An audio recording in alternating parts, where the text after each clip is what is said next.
नमस्ते विद्यार्थी मित्रांनो, बघा बरेच विद्यार्थी असे विचारत आहे की सर आमचे तर पेपर जे आहेत ते कॉम्प्युटरवरती चेक होणार आहेत, यावेळेस ऑफलाईन RAC नाही आहे ना.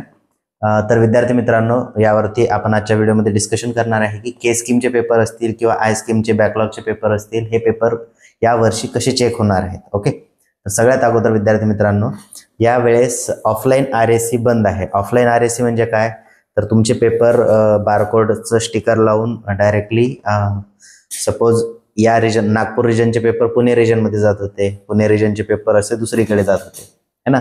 आणि तिकडे जाऊन ते काय करायचे, सर लोक वगैरे चेक करायचे पेपर फिजिकली. बट या वर्षीपासून काय झालेलं आहे, हे पेपर जे आहेत हे तुमचे कॉम्प्युटरवरती चेक होणार. आता कॉम्प्युटरवरती चेक होणार म्हणजे कसे, बघा तुमचे पेपर झाल्यानंतर आता हे जे पेपर आहेत हे DEC ला जात असतात है ना.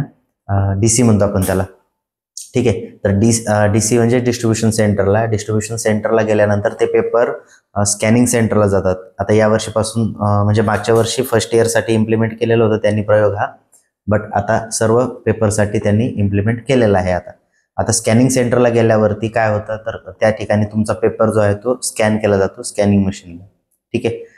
आता स्कॅनिंग करताना जर काही विद्यार्थ्यांचे चीट वगैरे आढळली तर त्या ठिकाणीच ते कॉपी केस वगैरे ते तर करत आहेत. ओके, त्यामुळे स्कॅन केल्यानंतर ते जे पेपर आहे किंवा त्याची सॉफ्ट कॉपी जे आहे ही सॉफ्टवेअर MSBTचे जे सॉफ्टवेअर आहे ते जातं DEC ला. यावेळेस आता RAC बदलून काय झालेलं आहे, DEC, त्याला म्हणतो आपण डिजिटल इव्हॅल्युएशन सेंटर, ठीक आहे. आता DEC ला हे पेपर गेल्यानंतर त्या ठिकाणी काय केलं जातं, एक्झामिनरला अलॉट केले जातात. एक्झामिनरला अलॉट केल्यानंतर त्याचे 20% पेपर जे आहेत ते सुरुवातीला मॉडरेट होतात. आता मॉडरेट वगैरे काय, तर तुमचा जे पेपर आहे 20% ते चेक होत असतात. म्हणजे काय, तर एक्झामिनर पण चेक करतो आणि मॉडरेटर पण चेक करतो. मॉडरेटर हा सिनियर व्यक्ती असतो आणि त्या दोन्हीमध्ये जर डिफरन्स आला तर त्यांना त्या ठिकाणी सॉल्व्ह करावा लागतो. जर डिफरन्स नाही आला तर त्यांना ते पेपर चेक करायला दिले जातात, ठीक आहे. हा, तर DEC ला पेपर गेल्यानंतर त्या ठिकाणी एक्झामिनरचं लॉग इन येतं. लॉग इनमध्ये त्यांना तो पेपर दिसतो, ठीक आहे. स्कॅन केलेले पेपर दिसतात. आता पेपर दिसल्यानंतर काय केलं जातं, त्या ठिकाणी क्वेश्चनचे नंबर असतात. Question number 1 A B C D है ना. त्या ठिकाणी काय करावं लागतं, सिलेक्ट केल्यानंतर राईट क्लिक केल्यावर तिथे ऑप्शन येतं तुम्हाला अर्धा मार्क द्यायचा, 1 मार्क द्यायचा, 2 मार्क, 3 मार्क, 4 मार्क, 5 है ना.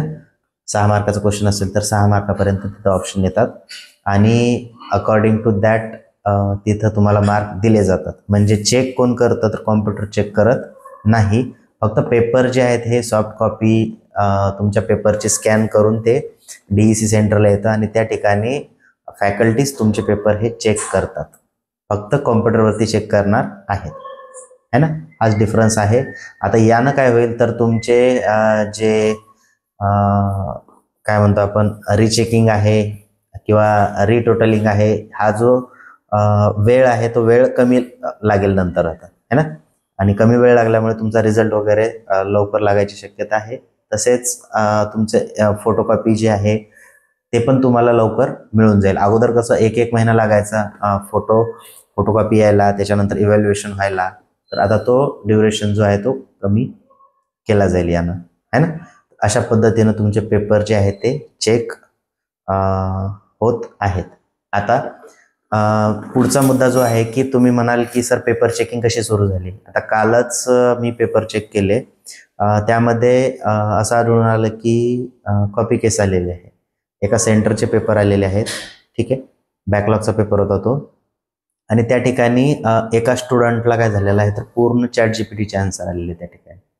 ओके, ChatGPTचे आन्सर कसं पॉसिबल आहे, त्या विद्यार्थ्याला 6 मार्काचा क्वेश्चन लिहितो, 4 पेज लिहिता येतो आणि ChatGPTमध्ये जसं एक्झॅक्ट आन्सर येत आहेत तसेच आन्सर लिहिता येतो. तसेच त्या ठिकाणी डायग्राम वगैरे आपल्याला काढावं लागतं. जसं की मेकॅनिक्सचं एक्झाम्पल घेऊया, मेकॅनिक्स, आणि त्याच्यामध्ये काय आहे, तर सेंट्रॉइड फाइंड करायसाठी आपल्याला डायग्राम काढावं लागतं. डायग्राम काढल्यानंतर Y बार है ना, X बार काढतो आपण तो फॉर्म्युल्यानं आणि त्याच्यानंतर आन्सर येतं. बट त्या ठिकाणी पूर्ण थेरॉटिकली त्यांना आन्सर वगैरे सॉल्व्ह केलेले आहेत. एक नाही तर जेवढे न्यूमेरिकल सॉल्व्ह केलेले होते सर्वच्या सर्व ChatGPT मधले होते, ठीक आहे. त्या ठिकाणी आम्ही लगेच कॉपी केससाठी ॲप्लाय केलेला आहे. ठीक आहे. आता यानं काय होतं तर कॉपी केस ॲप्लाय झाल्यानंतर ते DC ला जातं. DC वरनं ते काय करतात, ते जे एक्झाम सेंटर आहे त्या एक्झाम सेंटरला ते नोटीस पाठवतात की या विद्यार्थ्यावरती कॉपी केस झालेली आहे. आणि कॉपी केस झाल्यानंतर त्या विद्यार्थ्यांना काय करायचं आहे तर 11 डिसेंबरला, ठीक आहे, याचं सर्क्युलर पण तुम्हाला इथे दिसेल. तर 11 डिसेंबरला अशा विद्यार्थ्यांनी इन्क्वायरी सेंटरला जाऊन व्हिजिट करायचे. तर इन्क्वायरी सेंटर काय असतं तर त्या ठिकाणी तुमच्यावरती जी कॉपी केस झालेली आहे त्याचं तुम्हाला म्हणणं थोडक्यात तुम्हाला तिथे जाऊन सांगायचं असतं. ठीक आहे. आता हे एक प्रकारची झाली. आणखी दुसऱ्या प्रकारचे कोणते तर कंट्रोलरने एका वेळेस काय केलेलं आहे की 3 विद्यार्थी एकामागे पाहून लिहित होते, त्यांचे पेपर चेक करण्यात आले. तिघांचेही प्रत्येक पहिल्या पेजवरती 2 क्वेश्चन असेल तर सेम 2 क्वेश्चन, दुसऱ्या पेजवरती सेम क्वेश्चन, असा सिक्वेन्स त्यांनी शेवटपर्यंत सेम तिघांचाही सेम ॲन्सर वगैरे सर्व त्यांना आढळून आलं. अशी पण विद्यार्थ्यावरती कॉपी केस केलेली आहे ना. त्यामुळे विद्यार्थी मित्रांनो कॉपी केस होणार नाही याची काळजी तुम्ही घ्या. ठीक आहे. आणि पेपर आता बघा, एखादा पेपर जर अवघड आला तर तो पेपर एखाद्या वेळेस काय होऊ शकतो, तो बॅक राहू शकतो. बट तुमच्यावरती जर कॉपी केस झाली तर त्या ठिकाणी 2 मेथड असतात, 1+1 आणि 1+0. 1+0 म्हणजे काय तर ह्या सेमिस्टरचं पूर्ण जे हॉल तिकीटवरती जेवढे सब्जेक्ट आहेत सर्वच्या सर्व त्या विद्यार्थ्याचे काय होतील, बॅक राहतील, इन्क्लुडिंग प्रॅक्टिकल्स, इंटरनल्स पण. ठीक आहे. त्यामुळे कॉपी केस शक्यतो होणार नाही याची काळजी तुम्ही घ्या. कमी येत असेल तुम्हाला तर जेवढं येतं तेवढं सॉल्व करा. पासिंग तुमची यावेळेस केस स्कीमची खूप सोपी झालेली आहे. कारण आता पासिंग कशी आहे यावेळेस ते पण मी तुम्हाला थोडक्यात सांगून देतो. बघा, इंटरनल मार्क तुम्हाला किती मिळालेले आहेत. आता इंटरनलमध्ये तुम्ही म्हणाल की मॅन्युअलचे मार्क कन्सिडर करायचे की कोणते करायचे, तर तुम्हाला क्लास टेस्ट जे झालेले आहे तुमच्या, सेशनल म्हणतो आपण, तर त्या 2 क्लास टेस्टचं ॲव्हरेज कन्सिडर करायचं आहे. सपोज पहिल्या क्लास टेस्टला 15 मार्क पडले, दुसऱ्या क्लास टेस्टला 20 मार्क पडले. ठीक आहे. 20 आणि 15 किती झाले, 35. तर 35/2 केलं आपण, 35च्या अर्धा किती येतं, 17.5 आहे ना. म्हणजेच त्या विद्यार्थ्याला इंटरनल किती झालं तर 17.5 नाही कन्सिडर होतं, किती 18 कन्सिडर होईल. म्हणजे इंटरनल मार्क किती झाले, 18. त्या विद्यार्थ्याला पास व्हायला किती मार्क लागतील आता, तर टोटल किती व्हायला पाहिजे, 40.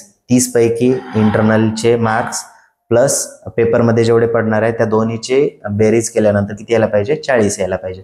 तेव्हा तो विद्यार्थी पास होतो. ओके. इंटरनल जर 18 पडलं विद्यार्थ्याला तर पेपरमध्ये 22 मार्क पडल्यानंतर तो विद्यार्थी पास होईल. इन केस जर तुमचं सेशनलचं ॲव्हरेज हे असेल सपोज किती, 30 पैकी 30 मार्क, तर त्या विद्यार्थ्याला मेन पेपरमध्ये 10 जरी मार्क पडले तरी तो विद्यार्थी पास होतो. ठीक आहे. तर असं आहे केस स्कीममध्ये कंबाईन पासिंग आहे. त्यामुळे विद्यार्थ्यांनो तुम्ही कॉपी केस होईल असं काही वागू नका. आय होप तुम्हाला सगळं समजलं असेल. भेटूया आपण नेक्स्ट व्हिडिओमध्ये. थँक्यू.